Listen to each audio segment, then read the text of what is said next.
What is up, everybody? The doctor is back in the office, and today we're going to be doing a full card breakdown of UFC Fight Night, Israel Adesanya versus Joe Pyfer in Seattle, home of the Super Sonics. Kind of a bit of a lackluster card, in my opinion. You know, we got Izzy versus Joe Pyfer. That's going to be a fucking banger. Alexa Grasso versus Macy Barber 2. Everybody's been waiting for that one. Michael Chiesa retirement fight against Niko Price. We might get 2 retirements right there. Terrance McKinney's on this card. Ignacio Bahamondes is on the prelims for some reason. Marcin Tybura, he's on the fucking prelims. And Ricky Simon versus Adrian Yanez. So we got some decent fights on this one. I'm excited to break it down. Remember to like, comment, subscribe. Let's get right into it with the first fight of the night. Alexia Thainara versus Bruno Brasil. I'm going to go with Thainara here. She wrestles a lot. You know, her striking defense kind of sucks, but she's going to blast a ton of double legs. Beat Luna Lukbume, that fucking Chinese chick, in her last fight. Bruno Brasil lost to Ketlin Vieira like a month ago, so she's actually been fairly active. You know, Brazil, she's going to try to go out there, kickbox on the outside, you know, kick the calf a lot, and rip kicks to the body. But she struggles under pressure, and it's just way too inconsistent. I don't really think has that, like, grit factor that an Alexia Thainara has. I'm going to go with Thainara. She's going to land takedowns, just smudge her out to a decision. Not really going to overthink this one whatsoever. Next fight on the card, we got Ricky Simon versus Adrian Yanez.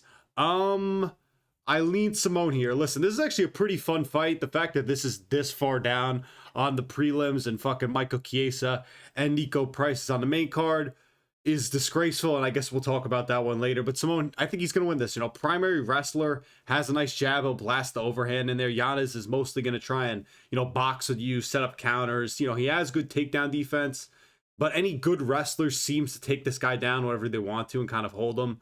Lost his last fight to Daniel Marcos, I believe, a year ago. Simone in his last fight had kind of a pretty fun Apex Classic with Raoni Barcelos, where, you know, you kind of figure the grappling would be more of a factor in that fight, and they kind of just neutralized each other's grappling, and the fight was mainly on the feet in the boxing range, and it was pretty fun. Some fun sequences on the feet in that one. I like Simone here, kind of a bigger, thicker bantamweight, has fast hands, will mix in the grappling effectively, can control Yanez when he takes him down, and just hold him up against the fence. If you can't get him down in the initial shot, he can just smudge him up against the fence, work the knees to the body and the fucking, you know, his ass, and win this one. And Yanez is going to need a KO to win this one. So I like Ricky Simon by decision in this one. Up the card to Navajo Stirling versus Bruno Lopes. I'm going to go with Stirling here. I think this is a really easy one to pick. Bruno Lopes is absolutely terrible. Sterling's a kickboxer from CKB. He's good defensively, can wrestle when needed, beat Rodolfo fucking Bellado, channel villain. He's a villain on this channel in his last fight. He's not super fast or he has a ton of power, but he has good cardio. He's very like Izzy, where he's, you know, he's got that Israel Adesanya kind of a style where he's switching a lot of stances, can kind of pick you apart from range. Isn't necessarily going to really turn it up and hunt finishes. But the difference between him and an Izzy is that he can mix in the wrestling a lot more effectively than Israel Adesanya can. When you're looking at Lopes, again, he sucks. Can't really do much. Like, you kind of take a look at him, you think, oh, when you have a nickname like the Brazilian Cowboy and you're 6'2" with a nearly 75-inch reach, you think you're kind of a bit of a marauder. Not really. Has a jab, has a calf kick, got finished by Dustin Jacoby in his last one, which isn't a bad loss by any means. But still, he's at a big reach disadvantage. He also has no chin whatsoever. And I think Navajo Stirling's getting his first finish in the UFC. Navajo Stirling, round 1 KO, and I don't think it's going to be anything, you know, particularly complex, like some insane fucking combination or anything. I just think he's going to land some, like, straight right on the chin of Bruno Lopes, and he's just going to fucking collapse to the ground like a sack of potatoes, like a biodegradable banana. Is that what Lucas Tracy said? Moving on to Casey O'Neill versus Gabriella Fernandes. Talk about a fight that I really can't fucking wait to see. I mean, Casey O'Neill, man, she's a fucking marauder, but she's a pressure striker, high volume, is going to throw in a ton of combinations. Hasn't fought in like a year, or maybe 2 years. I think it's been almost 2 years since she fought Luana Santos. She's hittable, but can kind of wrestle to a degree. Has not a lot, doesn't really have any submission game in her bag, but has ground and pound. And she beat Luana Santos in her last one. Gabriella Fernandes, She's a kickboxer who doesn't really throw a lot of long combos, but has, pretty solid technique. I just think Casey O'Neill's going to win this by just kind of putting Gabriella Fernandes on the back foot, just pressuring her significantly more, and just throwing more punches and having the bigger moments. Moving up the card, though, to Marcin Tybura versus Tyrell Fortune. And actually pretty interesting heavyweight fight, because you got a guy in Marcin Tybura who, he's been a gatekeeper of the heavyweight division for a long time. 2023 and 2024, this guy could fucking slime out and submit your favorite kind of up-and-coming heavyweight, or a guy who's borderline top 15 like a Tai Tuivasa or a fucking Mick Parkin. Mick Parkin, man, ladies and gentlemen, he fucking beat Mick Parkin by decision, I believe. And Jonathan Denise. So he can beat these kind of guys. But I kind of lean with Tyrell Fortune here. Tybura is not really a volume striker. He's going to shoot in on your on double legs and kind of grind you against the fence if he needs to. Has obviously nice ground game. But I think Fortune has the power to win this one. Has a nice hook, straight combo, can kind of bang you with kicks along with some pretty nice wrestling. His fight IQ is kind of low. He's kind of fucking stupid, but he has decent takedown defense, just not great get up. So if Tybura is able to get him down, I could just see him smudging him for an entire round. But man, I gotta say, I think Marcin Tybura, Marcin Tybura, I don't really think he looked great against Ante Delija. And, he made Ante Delija look like fucking Tom Aspinall. It was kind of embarrassing. I'm starting to realize Tybura is not really this great gatekeeper in the division anymore. His ability is kind of waned, and he's not really there anymore, just mentally and physically. I like Fortune here. He's physical enough, athletic enough, and I think he's going to win this by TKO finish in either the first or second round. I think the days of Marcin Tybura as a fucking gatekeeper in the division are probably over, and he's going to retire very shortly. I don't know why I just stuck with that British accent for like a minute there, but that was a little bit crazy. Up the card to Chase Hooper, the Gooner himself, versus Lance Gibson Jr. Chase Hooper, I want to believe in this guy more. I almost jumped bet, like, really, he was on, a 4-fight win streak or 5-fight win streak before his last loss. He's primarily he's gonna grapple a ton, has plenty of takedowns, isn't a dude who's gonna control you a lot, but has great like flow jiu-jitsu where he's gonna do a lot of wild shit on the ground, like throw up wild submissions and shit. He's kind of a nerdy Charles Dublancs, where maybe if he gets some tattoos he can evolve into that. I don't necessarily know if that's gonna happen, but the problem with Chase Hooper is, and this one is making me a little bit nervous here against Lance Gibson, is his distance management is terrible, and he can kind of just walk into dude's punches, and he isn't exactly the most comfortable on the feet. We watch him just get absolutely nuked by Alexander Hernandez back in August. What was that, UFC 318 or 319, whatever it was. He didn't look great in that fight. Gibson's, he's going to wrestle, blast kicks to you. Doesn't really throw a ton of straight punches, is mostly going to just kind of blast double legs. I think the one thing that a lot of people are kind of talking about this fight, and if you're really confident Chase Hooper, which I'm fairly confident in him, is like Lance Gibson, that's a pretty tough debut for him to have against Bobby Green, who's just weird. I mean, facing Bobby Green, it was on kind of like fairly short notice, is hard to do, where Bobby Green just fucking talking shit in your face with his hands all the way down, just slipping random punches at you, dodging shit like he's in the Matrix. I think that's a weird matchup. Only lost by split decision, even though I thought it was unanimous for Bobby Green. I just don't think Gibson is good enough on the feet or better than Chase Hooper in the grappling that like he's going to win this. I think Hooper could kind of use his kicks at range effectively to keep Lance Gibson off of him, and then grapple well and just flow with the jiu-jitsu to do enough to win this by decision, maybe a submission for him. Pretty interested in this one though. Chase Hooper, just really looked like shit in his last fight. If this fight stays on the feet long enough, I think Lance Gibson can win this. It's just going to be a matter of how can he defend the takedowns well enough in this one.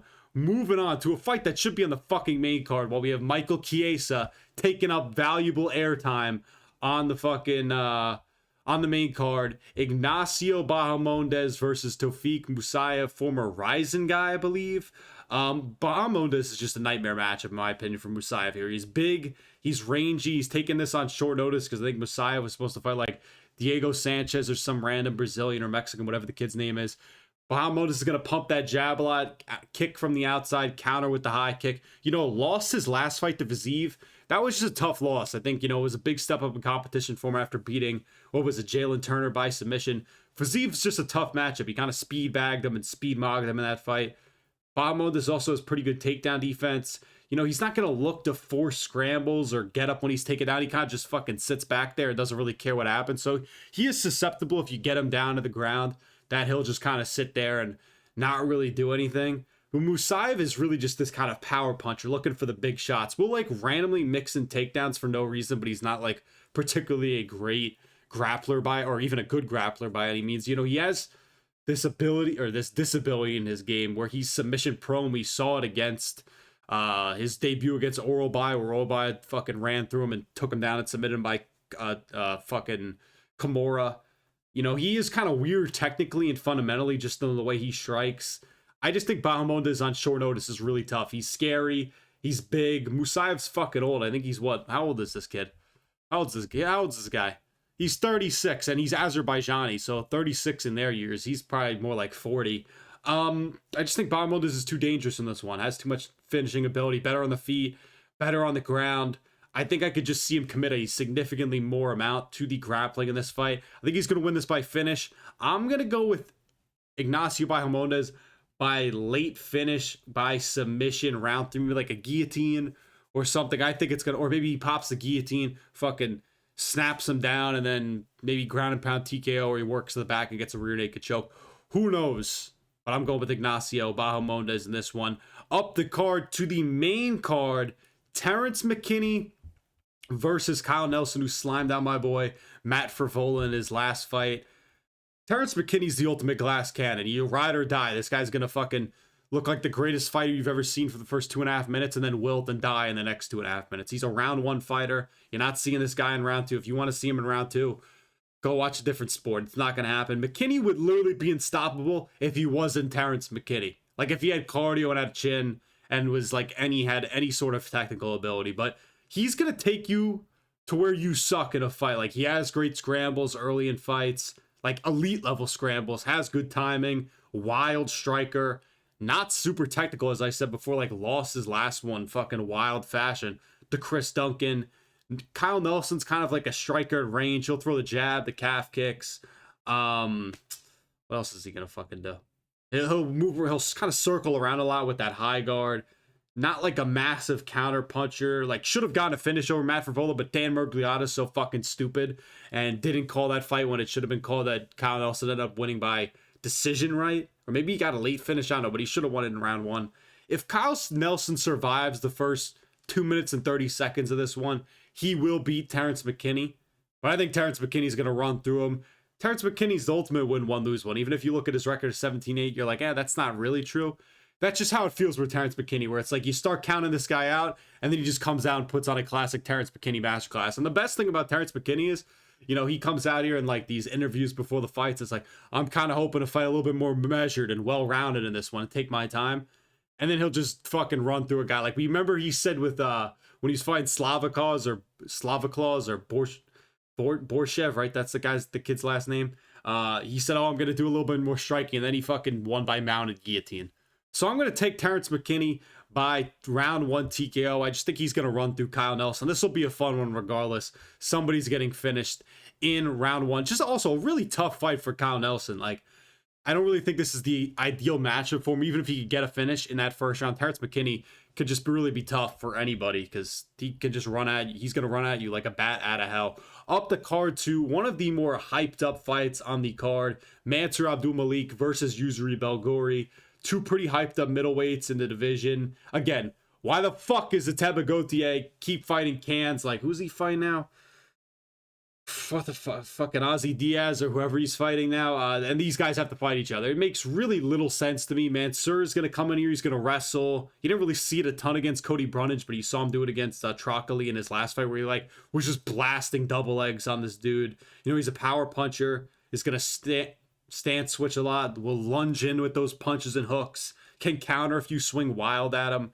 Belgaroui's tall. He's going to pick you apart from range. He's an Alex Pereira guy. He's got good takedown defense, showed it against Azamat. He picked apart Bikoev really nice in his last fight, who just sucked in that one. I think a lot of people were hyping up Bikoev, and he just looked like shit. Bikoev couldn't time up any takedowns in this one and just got tagged, a lot. There were some moments for Bikoev where he tagged Belgaroui to a degree when he kind of got inside. I think Mansur Abdul-Mailk can time up the takedowns better in this one. He is the longer fighter, even though he doesn't really use his length necessarily. Maybe he does in this one. I just think he could fight and land better on the feet, get inside of Yousri Belgaroui, and land something, in close. I think he's going to win this one by round 1 or round 2 TKO. Yousri Belgaroui, though, this guy is a fucking beast. He's 6'6" and has giant reach, right? Does he have 80-inch reach? 79-inch reach. Jesus, 6'2", 80 inches is so fucking long. I can't pause. But Mansur Abdul-Mailk by round 2 TKO. Really excited for this one. I like both these guys as prospects. Really two fun middleweights.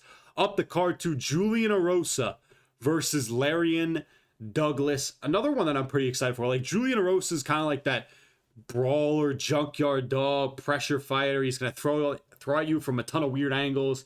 His defense is kind of all relying on just him constantly moving around the octagon. He's not really going to stand there a ton. He's moving a lot. He has a ton of cardio. His chin's not really that good, but he has a good ability to recover even when you knock him down. He can also mix in takedowns, try for guillotines, fluke submissions like we saw him do against C-Rod and fucking Ricardo Ramos, right? No, or was it Lamas? Let's just check. Let's not...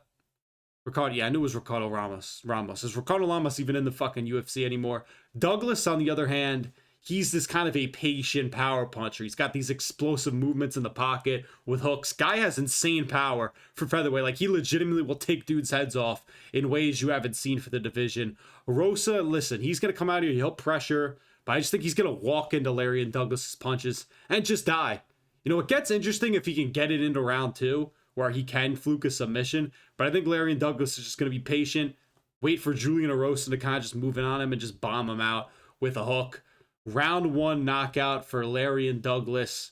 Back-to-back now highlight reel ones from him after the Contender Series. And moving on to really the part of the video where everybody wants to know my take. Michael Chiesa versus Niko Price. The retirement fight for Michael Chiesa was supposed to be Choco Taco Harris or Charlton Harris, whatever the fuck a guy's name was. I'm excited for this one. This is funny. I think Chiesa, why the fuck did I just say I'm really excited for this one? I am not excited for this fight whatsoever. I just want to say this. It is hilarious how Michael Chiesa gets these matchups, whether it's Court McGee, Max Griffin, Wash Tony Ferguson, now Niko Price, who's legitimately one of the worst fighters in not only the welterweight division, but also just the division in general. This is ridiculous. This is all because of Conor McGregor throwing the dolly at Khabib. It set off a ripple effect where Michael Chiesa has a desk job at the UFC, and people have to act like this guy was ever really good. And somebody might come in the comments and be like, Michael Chiesa, this guy was actually a top 6 lightweight and he was going to get the next title. Like, nobody ever wanted to see Michael Chiesa fight for the belt. He was never going to win the belt. The only reason he's here is because him and Calvin Kattar didn't switch seats and Conor McGregor chucked Dolly at the bus and Michael Chiesa got fucking cut and didn't sue the UFC. That's as simple as that. Dana White's blessed this guy. But I'm going to go with Michael Chiesa here, even though I just shit on him so much. He's a grappler. On the feet, he's very boring and doesn't even look like he knows what he's doing. Looks so awkward and weird on the feet. He's going to take you down, look for the back, look for the rear naked choke. He actually is a pretty good grappler. Price is weird also. He's, kind of an unorthodox fighter where he's going to throw front kicks, wild overhands, but he's just terrible. He has no chin.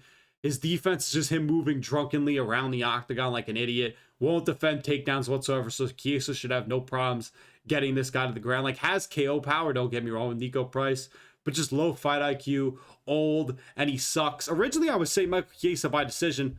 Fuck it, I think we're getting a Michael Chiesa masterclass. Michael Chiesa, round 2 submission by a rear naked choke. I can't wait for the 20-minute retirement video package.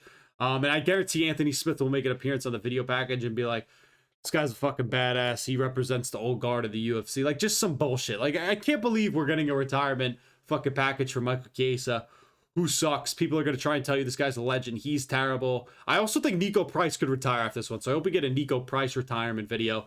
Kind of funny how Niko Price has now been a part of, what, 2 retirement fights with Michael Chiesa and first off Robbie Lawler. So that's got to be history. I don't know if there's anybody else in the history of the UFC who's been involved in 2 retirement fights.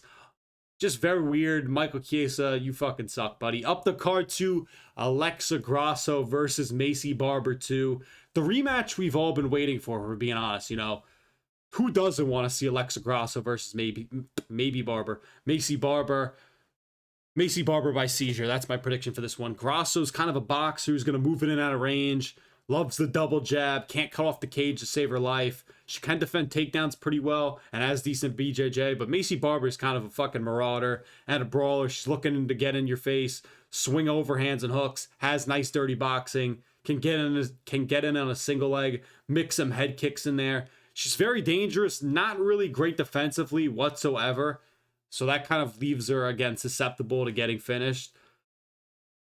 But I still like her here. Anytime you kind of give me one of these brawler women, I'm just going to take them because at least it's fun to watch them. I think if this turns into a technical boxing match, Macy Barber will lose and Alexa Grasso will win. But as long as Macy Barber can kind of just force a brawl and force it to get ugly, she's going to win this. She's going to have the bigger moments. And I would also say she's better on the ground than Alexa Grasso. So I'm going to take Macy Barber by decision in this one, not by seizure. That's a mean joke. Yeah. So finally, really the only reason you're here is for Israel Adesanya versus Joe Body Bags Pyfer in the main event. And I'm going to say this. I originally, when this matchup was announced, I was like, fuck, this is really the end of Izzy. He's on a 3-fight losing streak. Doesn't look as fast. Chin's gone. Defensively sucks. Joe Pyfer, you're kind of looking at a guy who I actually have always kind of defended to a degree, even though I think he's pretty annoying. Even though I think he's annoying and kind of just a bitch. I've always defended him. I've said, this guy has some skill. He can grapple, has pretty good BJJ for his size, has power in the hands. He's also a badass because he doesn't wrap his hands, which is both fucking stupid and interesting to say the least. I don't know anybody else in the UFC who really does that. But then I thought to myself, there's no way I really pick Israel Adesanya to lose to Joe Pyfer. Is he one of the best middleweights ever? Joe Pyfer, I mean, this guy is a Jack Hermanson victim. When he couldn't get a finish against Kelvin Gastelum, he low-key gassed out and, won the fight by decision, but I wasn't particularly impressed by that. I like Israel Adesanya here to win by decision. I think he's going to just, do his normal shit, be a volume kickboxer, jab at range, stand switch a ton, find the jab. He's going to counter with his hooks, chew you up with feints, chop the calf kick. Like, his boxing defense is bad. It's that like tall man defense, or he kind of does shit similar to Volk where he's like really rearing his head back and like pushing his arm out there, but Volk does it a little bit better, at least moves his head a little bit more. Izzy will kind of just stand there and push his arms back. But he also, the one thing I'm not hearing a ton of people talk about Israel Adesanya, this guy's takedown defense and his wrestling defense in general has gotten so much better even as he's gotten older. I don't really think this was necessarily there during his, prime years when he was the champion. Yet again, he was also fighting guys like fucking Vettori and Costa and like Jared Cannonier, dudes who just sucked, that didn't really have a ton of layers to their game, or like a Gastelum. So you don't really see all the strengths of Izzy. But his takedown defense has vastly improved as he's gotten older. We saw him defend really well against Imavov, who I know a lot of people wouldn't necessarily think of as a wrestler, which he isn't a wrestler. He is a striker. But Izzy did a great job defending takedowns in there against a big, strong middleweight in Imavov. Pyfer is going to have that one-shot KO power with that overhand right. He is very fast, has also a nice left hook in his bag, has takedown and ground game. But he's not going to throw necessarily a lot of combinations and doesn't have really the variability in the striking for me to feel confident in him beating Israel Adesanya. Also is kind of stiff. Like, if you just watch him move around the octagon, just looks stiff both offensively and defensively and just kind of stares you down like he's a fucking cop about a knee on your neck. I like Adesanya, though. Again, he's just a better fighter. I know he's less durable and the boxing defense sucks and he kind of can struggle with some of these bigger guys with power. Like, I could see Joe Pyfer finding an early KO in the first rounds. It doesn't really worry me. It does worry me.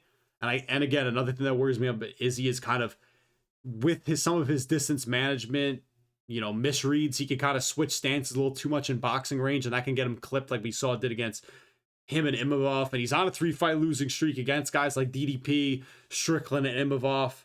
But if it drags on, I expect Israel Adesanya to put on a masterclass where he's just picking apart Joe Pyfer from range, showing his elite footwork. Joe Pyfer's cardio is not great. We saw it in the Kelvin Gastelum fight.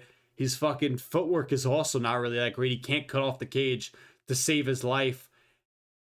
And even with the age and the deterioration of the chin with Israel Adesanya, I just still think he's faster as a striker than Joe Pyfer. And I like his wrestling defense. It's gotten better since his quote-unquote prime. I just don't think he's fully washed. I think he can win at least one more fight against Joe Pyfer. Either way, I think him retiring wouldn't be the worst thing in the world. Like, if we're being honest, I don't think Israel Adesanya retiring after this wouldn't be the worst thing in the world. I could see Joe Pyfer just clipping Izzy early, and if Izzy is able to kind of scramble out and survive for a little bit, I could just see Joe Pyfer jump on his back and submit him. Or I could just see Joe Pyfer step in there when Israel Adesanya is switching stances and just knock him out cold. I just don't think that's going to happen. I think as long as Izzy survives, really round 2, because I think round 1 is going to be very close, and Izzy looks really sharp in the first round. We saw him against DDP and Imavov. He still looks very sharp early, even in his older age. I'm not really worried as much about him getting bombed in round 1. It's more round 2. So as long as he gets this to round 3, I think he's going to be fine, win this by decision, pick apart Joe Pyfer from range, show his footwork. Maybe he finds a late finish. That would be awesome. Listen, I've never been the biggest Israel Adesanya fan. I was always an Alex guy over an Izzy. But I don't really want to see him go out cold to fucking Joe Pyfer. Like, is that the worst thing in the world that I'm just asking? Please don't kill Israel Adesanya yet. And who knows what's next for Izzy if he decides not to retire. I can honestly see if Sean Strickland loses the Hams, that maybe we do Izzy versus Sean Strickland. But whatever, this is a massive step up in competition for Joe Pyfer. I don't know if he's just ready for it yet. Now, listen, I hope Joe Pyfer realizes this is a massive, massive opportunity for him. Not just because you're fighting a massive name in Israel Adesanya. You're fighting a top 5 guy who I wouldn't necessarily say is one of the 5 best middleweights in the world. Like, I maybe he is, but maybe that just shows the shallow part of the division. This is just a golden ticket for Joe Pyfer to get himself into the, close to that top 5 or into the top 5 with a win. I'm just going with Izzy. I think he's going to keep this on the outside enough, not get caught by Joe Pyfer's big, meaty overhands and hooks. That's the breakdown, though. Let me know what you guys think down in the comments below. Remember to like, comment, subscribe. Let's go Izzy. And hopefully Ignacio Bahamondes also gets a finish. Remember to like, comment, subscribe. The doctor is signing off.